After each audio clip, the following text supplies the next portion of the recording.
Bismillahirrahmanirrahim. Assalamu alaikum wa rahmatullahi ta'ala wa barakatuh.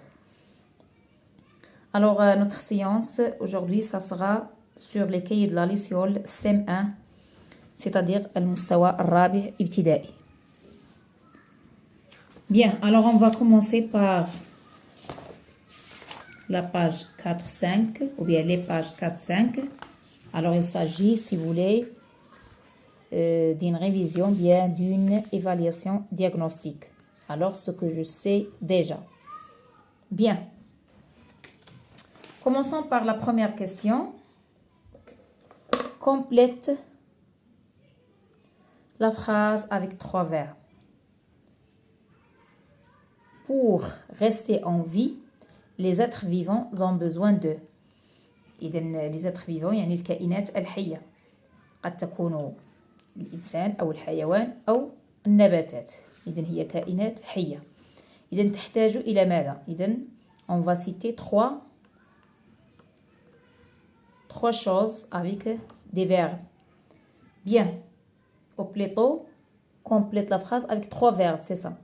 Alors, pour rester en vie, les êtres vivants ont besoin de... Voilà les 3 choses. C'est-à-dire, normalement, ils ont besoin de nourriture, d'eau et d'air. Donc, soit qu'on va dire nourriture, eau, air, l'air, ou bien, si on veut s'exprimer avec des verbes, on peut dire manger, boire et respirer. Voilà. Donc, pour rester en vie, les êtres vivants ont besoin de manger, boire et respirer. B. Écrit sous chaque photographie si la mâchoire appartient à un végétarien ou à un carnivore. Bien. D'abord, qu'est-ce que c'est qu'un végétarien et qu'est-ce que c'est qu'un carnivore? Alors, un végétarien, un animal végétarien, c'est un animal qui se nourrit ou bien qui mange les plantes, les végétaux, des feuilles, etc. Voilà. Alors que un animal carnivore, c'est un animal qui se nourrit d'autres animaux ou bien en général de la viande. يعني الحيوان العاشي والحيوان اللاحم. Bien, d'après les mâchoires, comme vous le voyez, ça c'est bœuf et ça c'est lion.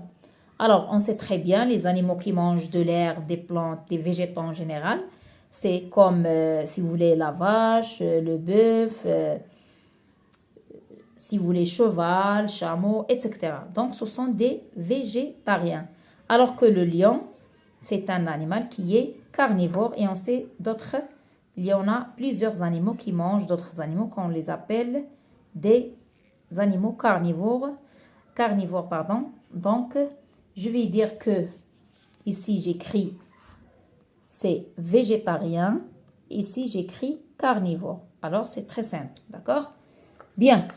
Deuxième question. Explique, pourquoi certains matériaux sont-ils attirés par les aimants? Alors, vous savez très bien les aimants, il y en a là. Alors, les matériaux qui sont attirés par les aimants.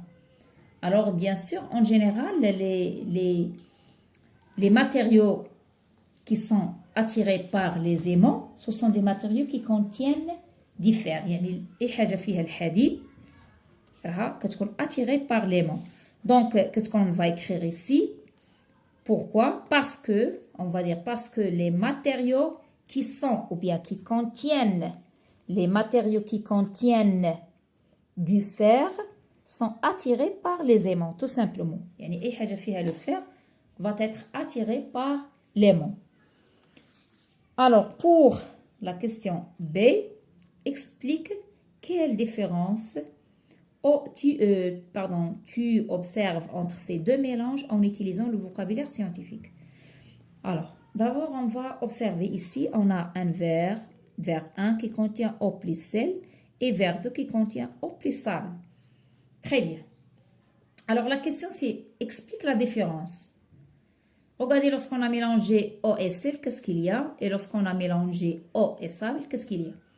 Donc, comme vous le voyez, on voit très bien dans le vers 1 que le sel, on ne voit plus le sel. Vous voyez, on va dire qu'il est soluble dans l'eau. Donc, on ne le voit plus, donc on ne le voit donc plus dans le mélange. إذا ما بقاش كيبان، إذا هو soluble يعني مذاب. يعني إذا لدينا الجسم المذيب والجسم المذاب. إذا الملح هو مذاب والماء هو مذيب. Solvant et soluté. Très bien. Donc, par contre, في le vers 2 كيبان لنا بأن le sable il est au fond du récipient. Donc, le sable n'est pas ou bien est non soluble dans l'eau. Il est donc au fond du verre. Voilà, on va essayer d'écrire ces phrases en disant que le verre ou bien le sel est soluble dans l'eau. On ne le voit donc plus dans le mélange du verre 1. Alors que le sable est non soluble dans l'eau. Il est donc au fond du verre 2. Voilà pour la question B. Troisièmement, nomme 2 animaux ovipares et 2 animaux vivipares. Alors, les animaux ovipares, alors, pour se rappeler, il y a ici le O. O, ça veut dire qu'il donne des œufs. D'accord? Qui donne les œufs. Alors, on va se rappeler ovipare. Ovipare. Alors, on a le O. Donc, ça, ce sont les animaux qui donnent les œufs. Et vivipare, ça veut dire que leur bébé est dans le ventre. C'est un astuce, truc pour se rappeler. Qui portent leur bébé dans le ventre. V-V-O-O. D'accord? Bien. Alors, qu'est-ce qu'on va dire ici? Il y en a plusieurs. On va essayer de citer seulement 2, comme la question a demandé. Nomme 2 animaux ovi et 2 animaux vivipares. Alors, pour les animaux ovipares, on va dire par exemple poule, serpent. Bien sûr, il y en a d'autres. Et animaux vivipares, éléphant, cheval. Et bien sûr, il y en a plusieurs. D'accord? Bien. Alors, coche les phrases justes. Les graines permettent aux plantes de se multiplier. Alors, bien sûr, les graines permettent, oui, c'est juste. Les graines permettent aux plantes de grandir plus vite, non pas de relation ici. Et les graines transmettent les caractéristiques de la plante, oui. Alors, on va passer à la question 4. Voilà, complète la légende, puis ajoute sur l'image les éléments nécessaires pour que l'ampoule s'allume. Nomme 3 forces différentes qui peuvent s'exercer sur un objet. Voilà, ici, on va compléter d'abord la légende. Alors, comme vous le savez ici, pour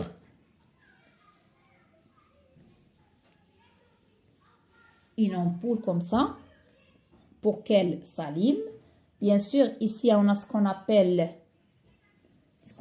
le plot. D'accord?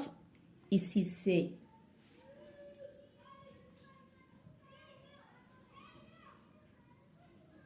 plot. Et ici, ce qu'on appelle culot. Kilo. Alors, voilà pour la légende. B, nomme 3 forces différentes qui peuvent s'exercer sur un objet en général. Alors, un objet, si vous voulez, n'importe quel objet, elle peut être attirée par ce qu'on appelle la force de gravité. J'ai dit bien. Et on a aussi les forces mécaniques et on a les forces magnétiques qui confirment tirées par des aimants. Voilà, je vais citer les 3. Force de gravité, d'accord? Force magnétique, mécanique et force magnétique. Voilà, ils ont demandé 3 forces. Voilà, 3 forces. Alors, 5A coche ce que peut provoquer la pollution de l'air. Comme vous le voyez sur l'image. Alors, la pollution, il peut provoquer de la tousse, des allergies, bien sûr, une bronchite, oui, si vous voulez, entérite, le coronavirus, la grippe, de l'asthme, oui, une fracture, non. B, barre les deux familles d'aliments qui ne doivent être consommés qu'en très petite quantité. يعني انواع ديال المأكولات اللي ما خصهاش تتكال بواحد الكميه اللي هي كبيره. يعني خصنا ناخذ منها une petite quantité tout simplement. Alors, les féculents, c'est très bien. L'eau, c'est très très important. Alors, les produits sucrés, non. Les produits sucrés, هما اللي خاصنا ناخذ منهم يعني كميه قليله جدا. Alors, on doit barrer les familles. Ils ont dit deux familles d'aliments qui ne doivent être consommés qu'en petite quantité. يعني deux familles اللي خصنا ناخذ منهم كميه قليله. Les fruits et les légumes, on peut les manger. Viande, poisson, œufs, ou bien œufs, les œufs, comme j'ai dit l'autre fois. Pour un œuf, je prononce le F. Au pluriel, je ne prononce pas le F. Je vais dire des œufs. Alors, je ne prononce pas le F. On dit les œufs. Et les produits gras aussi, manger en une petite quantité les produits laitiers. Voilà pour la question B. Passons maintenant à l'exercice 6. Complète les phrases à l'aide du schéma du cycle d'eau. Alors, regardez très bien le schéma d'abord. Alors ici, vous voyez, il y a infiltration, ruissellement et évaporation. Bien. Alors ici, avec la chaleur, qu'est-ce que je vais dire? Bien sûr, je vais dire avec la chaleur, l'eau des océans, d'accord, s'évapore puis se condense en forme de nuages. En forme de nuages. Quand les gouttelettes des nuages sont trop lourdes, ou bien lourdes, c'est féminin gouttelette, elles finissent par tomber sous la forme de pluie, sous forme de pluie, voyez, sous forme de pluie ou de neige, sous forme de pluie ou de neige, voilà. Et quel astre est une source de lumière pour la Terre? Bien sûr, c'est le soleil.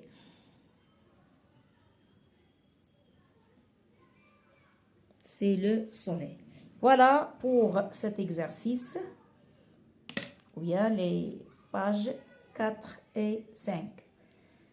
Bien.